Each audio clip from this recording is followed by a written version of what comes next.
Hey Coaster friends, welcome back to Pause Games and welcome back to Planet Coaster 2. In this video we're going to go through the live gameplay that was shown in tonight's Frontier Unlocked.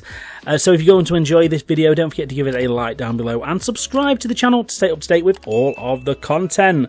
Okay, right, I've got a book full of notes in front of me. We're going to go through the footage and we're going to check out all of the stuff that Frontier just showed us in this live gameplay. So basically what happened tonight is that Frontier Unlocked number 7, they showed us a sort of 5, 10, 15 minute video where it was pre-recorded, and then they went into some live gameplay here from this Gamescom demo, which is going to be playable at Gamescom, I think this weekend, next weekend at some point. Anyway, so let's jump into what I've got written down, and here are my notes. So here is live gameplay of the game. This is a development build. Straight away there you can see that spinning fountain, and they didn't mention anything about this, but I've got such a feeling that might be the thing I wanted for ages, where you can add theming to a moving platform. Oh God, please help. Please let that be a thing in the game. Anyway, so the new thing that they showed us here straight away off the bat is that coaster blueprints are back in the game. Obviously they were there before, but the new thing now is paths are now part of blueprints, which means you've got the ability to basically just spam these down, put it onto a path and open it straight away. The other cool thing, if you notice this one they're putting down, they actually put the blueprint on the path itself, so the queue goes on top of the plaza, which is just brilliant. It shows the flexibility of the new pathing system, which we will have a look at later on in the video. And that's the thing I am probably the most looking forward to. Anyway, let's move on from that. So, like I say, the plazas, yeah, that's going to be really exciting. And there are a number of different types of pathing, which again we'll have a look at in a minute. So not only do we have roller coaster blueprints, we also have flume pool and slide blueprints together. So here you can see this little spare patch of a plaza, of a path, and you can pop down this pool and slide blueprint. Again, it's got rotating theming on there, which is good. That means we can add that in there. And also this kind of shows that you can just plonk in anything on a plaza and the guests will just walk around it and figure it out. So that's really cool to sort of understand how that will work. And it's good that the pools and the slides can be contained into one plaza. That's really cool. The thing they're showing here is the recolorable options for the slides and the carousels to make sure everything matches. So that's quite a good feature. Just double click on that in the blueprints and it works out nicely. So here we've got one of the new flat rides in the game, the Monsoon Chute, which is basically a big platform that lifts up and drops down into a body of water. So it fits the theme of the new water parks in Planet Coaster 2. You could have this in the water park, that'd be fine. But the thing they show off here is the one on the left is the bare bones, and then they put down 2 blueprints from 2 different themes to show how customizable these flat rides are now going to be in the game, and it's like night and day from the left one to the other 2, so it really just shows you the customization. And on that you can see also on this you can have animated pieces in the game can also be included onto the flat ride and the coasters, so there really is no limit to what sort of level of customization we're going to be able to do here, and that is very exciting. So that's theme blueprints for flats.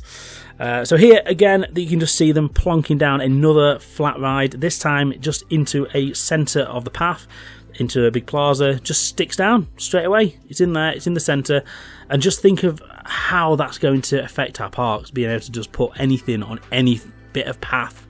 Oh, it's so exciting. Anyway, let's talk about paths, because this is the thing which I feel like I may have been the most excited for. So look how easy it is now to just drag and drop paths. Now they did say there is still the old spline based system in the game for anyone that used that, which I don't know why you would anymore, but this just shows how easy it is now to draw paths of any kind of level.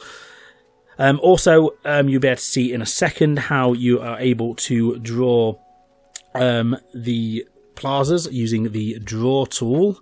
So to basically just put out any old shape, which you be able to do here. You can see right now he's just kind of drawing like a weird kind of oblongy shapey thing. So the point is we can make things perfectly symmetrical, or we can make them any shape we want. That is literally the key to this, and it's so exciting. The line builder is the one we've just seen of the normal paths, like there, coming out of there. That's just the line builder. We've got classic path, which is the old spline-based system, which we know and can't say love, but it's there, it's still in, so that's exciting. And one thing which is really cool, and it's going to be great for doing themed plazas, is the stamp tool, which brings up or it can be on and off the grid. But this is good if you're just wanting to put down a checkerboard pattern or just fill in some gaps. But the point is, and you might have noticed, you can stamp it down over the top of an existing plaza and it just lines up, which is baffling when you think of Planet Coaster 1. This is going to give us everything we've ever wanted. It's an absolute game changer, and it's so exciting to think we can do anything with paths. So a few extra little bits of information.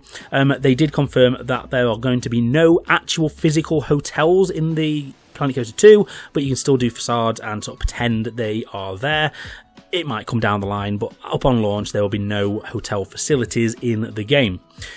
So let's talk about this scenery on ride. So they confirmed that it's non-grid pieces only, so kind of scenery. And as you can see here, once you pick a piece, which he picks one of the lights, once you pick a piece, this little highlighted section shows up, which basically anything within that area will animate with the coaster. Anything outside of that point, it won't work. So there's obviously limits, but anything within that area. Now this, look at that, the scaling tool. Any scenery piece, again at this point they haven't confirmed if building counts. I believe it's probably just going to be non-grid pieces, but it's scalable, and we'll have another look at that in a second, where we've got another example of a palm tree being scaled, and it's so exciting. So here what he's doing is putting a light on one side of the train, and then recolouring it. And then if you look here, he's sort of twinned it with the opposite side of the train, which then in real time can be edited. You can then expand that out to theming the entire train, which is also editable in real time. And then on top of that, you can affect all trains, which means every single train adds that theming piece on. And again, it is in real time. So that means less time having to spend on faffing about, and it makes sure things are always mirrored and always sort of cohesive. But that you're not limited to one piece. You can put as much stuff on these trains as you want, and that is mental. So here is that palm tree, which obviously shows the scaling, and it's quite a big bit of scaling, that. So again, this can work on any non-gridded scenery piece as far as we're aware. And that is, again, another massive game changer. And I can't wait to see that with all the little pieces. So quickly, let's talk about mascots. Saguaro Gulcharo, this little prickly pal, is one of the new ones. We've got Bodhi the shark. And then we've also got Sandy Reef, the diver. All these little guys, they've even thought about little story elements. This guy, Sandy, the diver, he's basically scanning around looking for this sea creature, which is actually stuck to the back of him. And then they say there's a bit of animation now and again where he finds him and he runs off. And so it's good that they've added sort of loads of levels of sort of storyline and character to these in-game characters. I mean, it's in the name, so I'm glad they've finally done that. And of course, there is Queen Splash. So those are the bits and pieces they went through in the deep dive, in this live gameplay, and this build that they're on right now is going to be playable at Gamescom in Germany this weekend, next weekend, at some point soon. So I'm sure loads of people will be playing that and giving us some more information as that comes out.